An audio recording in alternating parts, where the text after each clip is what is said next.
Hello students, today we will discuss the topic stock and debtors method. Yes students, इस lecture में हम हिंदी और English दोनों में ही डिस्क्राइब करेंगे स्कंद एवं देनदार विधि किसकी है, ब्रांच अकाउंट शाखा लेखों की, जो कि एडवांस अकाउंटेंसी का इम्पॉर्टेंट टॉपिक है। स्टॉक एंड डेटर्स मेथड, स्कंद एवं देनदार विधि कहाँ यूज की जाती है?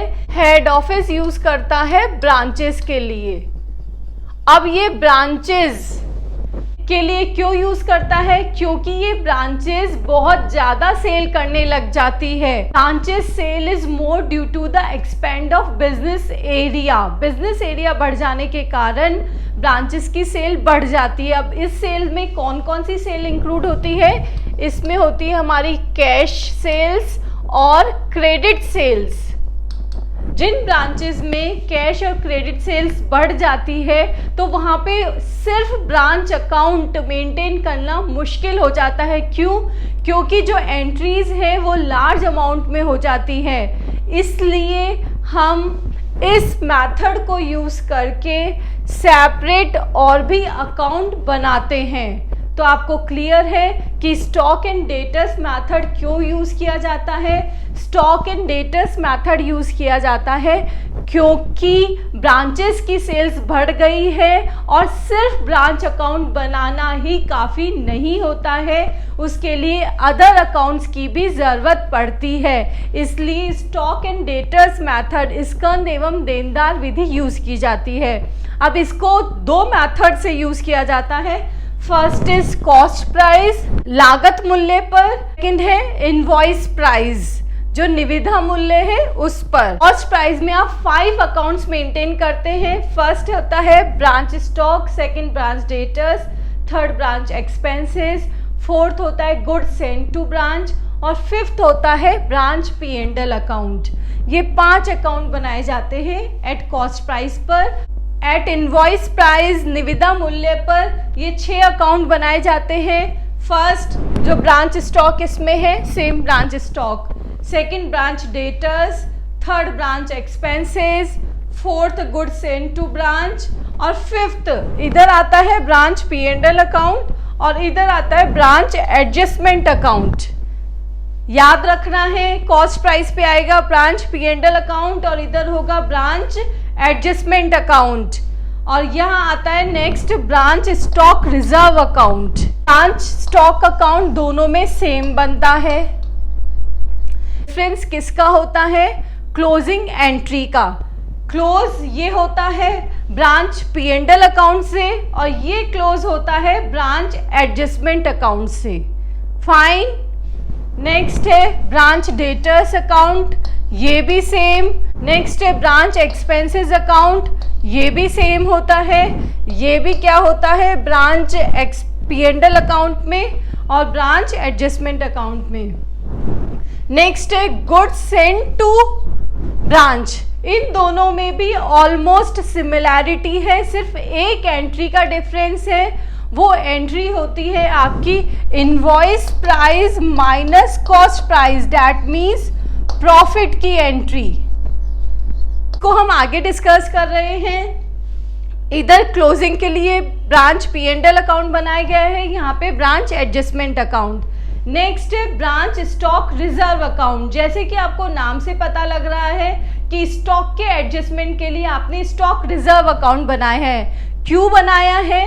ताकि इसमें ये हम एंट्रीज कर रहे हैं इनवॉइस प्राइस पर, बट स्टॉक की एंट्री कॉस्ट पे होनी चाहिए। तो ये जो डिफरेंस अमाउंट है प्रॉफिट का, उस प्रॉफिट के लिए हम ये ब्रांच स्टॉक रिजर्व अकाउंट बनाते हैं।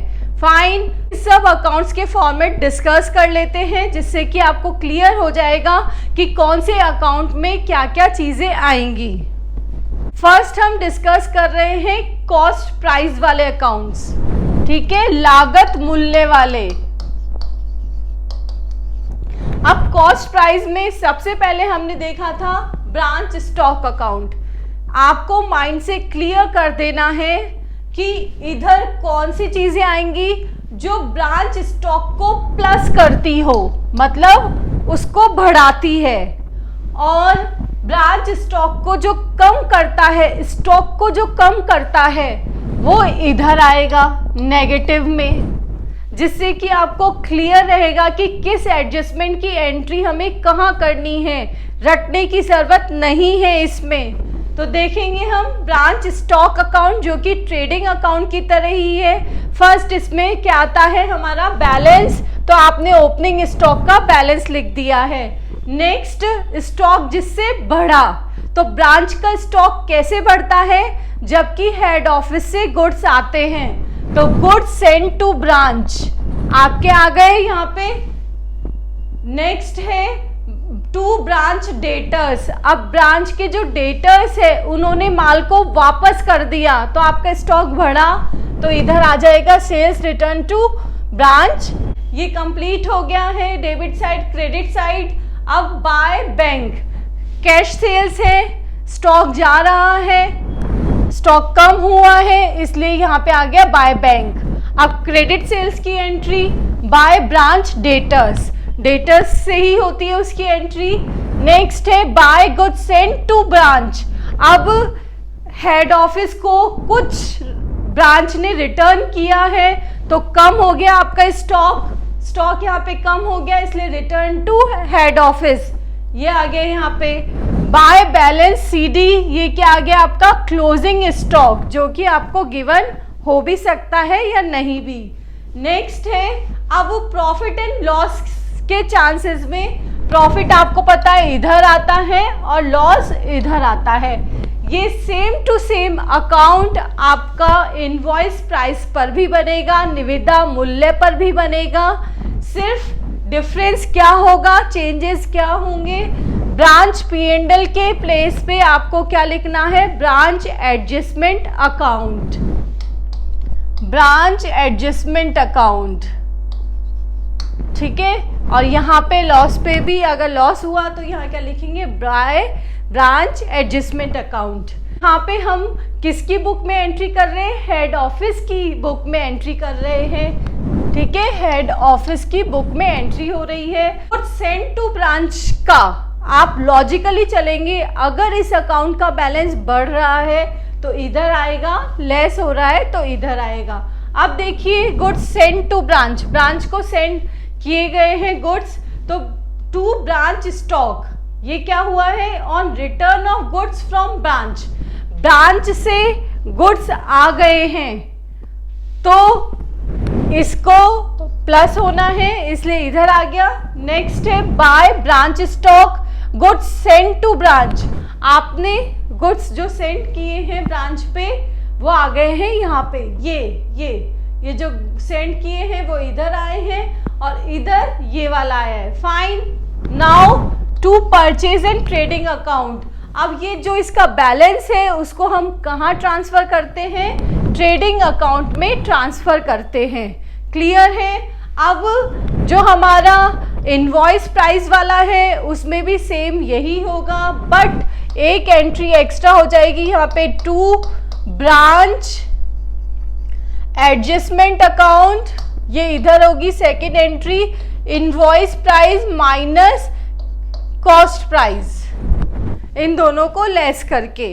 ये अभी नेक्स्ट डिस्कस कर रहे हैं। नेक्स्ट है ब्रांच डेटर्स, अब ब्रांच के डेटर्स जिससे बढ़ते हैं वो इधर आएगा और जिससे लेस होते हैं वो इधर आएगा, तो ओपनिंग स्टॉक है। और to branch stock, goods sold on credit by branch, branch ने गुड्स को क्रेडिट पे सोल्ड किया है तो उससे डेटर्स बढ़े हैं तो ये इधर आ गया।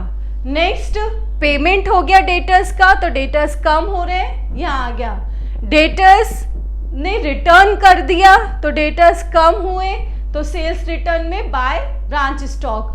अब ब्रांच के एक्सपेंसेस हुए हैं टुवर्ड्स डेटर्स, देनदारों की तरफ, वो डिस्काउंट, अलाउंस, बैड डेट्स, तो वो इधर आ गया और ये आपका क्लोजिंग बैलेंस। सेम यही प्रोसीजर किस में चलेगी, आपकी इनवॉइस प्राइस वाले में भी। नेक्स्ट है ब्रांच एक्सपेंसेस अकाउंट, वही ब्रांच के एक्सपेंसेस बढ़ते हैं वो इधर आएगा, जो ट्रांसफर करना है वो इधर आएगा। अब ब्रांच के एक्सपेंसेस क्या क्या बढ़े हैं, रेंट, सैलरी, अदर एक्सपेंसेस, और ब्रांच डेटर्स के कौन से बढ़े हैं, डिस्काउंट, अलाउंस, डेटर्स, तो ये इधर आते हैं। नेक्स्ट है बाय ब्रांच P&L, ट्रांसफर कर दिया आपने इसको P&L अकाउंट में। अरे ब्रांच P&L अकाउंट, तो सबसे पहले क्या आ जाएगा इसमें, जो भी लॉस या प्रॉफिट होता है स्टॉक का इस अकाउंट का, फिर किसका ट्रांसफर हो रहा है, आपका ब्रांच एक्सपेंसेस का, ये देखिए, और जो भी आपका बैलेंसिंग फिगर में आएगा या तो नेट प्रॉफिट आएगा या नेट लॉस आएगा, उसको आप जनरल P&L अकाउंट में ट्रांसफर कर देते हैं। ब्रांच P&L अकाउंट कहाँ चले जाता है, जनरल P&L अकाउंट में। अब हम डिस्कस कर रहे हैं इनवॉइस प्राइस, निविदा मूल्य वाले। इसमें देखिए ब्रांच स्टॉक अकाउंट, आप देखेंगे सब चीज़ें सेम है, सिर्फ डिफरेंस किसका है, यहाँ आगे आपका ब्रांच एडजस्टमेंट अकाउंट, शाखा समायोजन खाता, फाइन। और इधर ये देखिए ये जो शॉर्टेज है वो किस में आ जाएगी आपकी, सेम ब्रांच एडजस्टमेंट अकाउंट में, फाइन, सेम तरीका है। नेक्स्ट है ब्रांच डेटर्स अकाउंट, ये भी आपका सेम बन रहा है, चेक कर लीजिएगा आप। नेक्स्ट है goods send to branch, same account है, ये देखिए इसमें भी प्लस होता है, यहाँ पे भी माइनस होता है, सिर्फ चेंजेस क्या है, ब्रांच एडजस्टमेंट अकाउंट की एक एंट्री होगी, शाखा समायोजन खाते की एक एंट्री होगी, किसके, आईपी, निविदा मूल्य और लागत मूल्य में जो डिफरेंस है दैट मीन्स आपका प्रॉफिट है। अब उस प्रॉफिट को आप डायरेक्टली कहाँ एंटर करेंगे, गुड्स सेंड टू ब्रांच में, जिससे कि आपको पता रहे कि आपने कितना प्रॉफिट चार्ज किया है। ये इधर हो गई entry.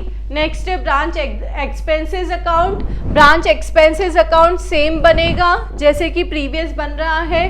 Branch stock reserve account, अब इस स्टॉक रिजर्व अकाउंट को बनाने के पीछे क्या उद्देश्य है, जो हमारा ओपनिंग और क्लोजिंग स्टॉक है उसमें भी चूंकि ये इनवॉइस प्राइस पे एंट्रीज हो रही है तो प्रॉफिट इंक्लूड है, उसको हमें एक्सक्लूड करना होगा, उसको हमें हटाना होगा।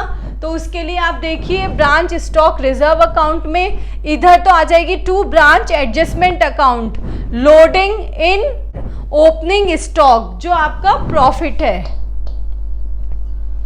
इधर by branch adjustment account, loading in closing stock, इसमें भी आपका जो डिफरेंस है ना वो आएगा और देयर आफ्टर आप बैलेंसिंग फिगर निकाल लेंगे। नेक्स्ट है ब्रांच एडजस्टमेंट अकाउंट, ये भी P&L अकाउंट की तरह ही है, इसमें एक्सपेंसेस का आ गया, स्टॉक का आ गया और ये स्टॉक रिजर्व आ गया है जो कि आपका क्या है, क्लोजिंग स्टॉक का है तो और ओपनिंग स्टॉक का है तो स्टॉक रिजर्व। ये तीन entry, goods send to branch, ये वाला जो आपने प्रॉफिट की एंट्री की है ये। नेक्स्ट है ब्रांच का स्टॉक जो सरप्लस आया था ऊपर से वो, अब जो भी प्रॉफिट है वो क्या होगा आपका P&L अकाउंट में ट्रांसफर हो जाएगा, that is your net profit.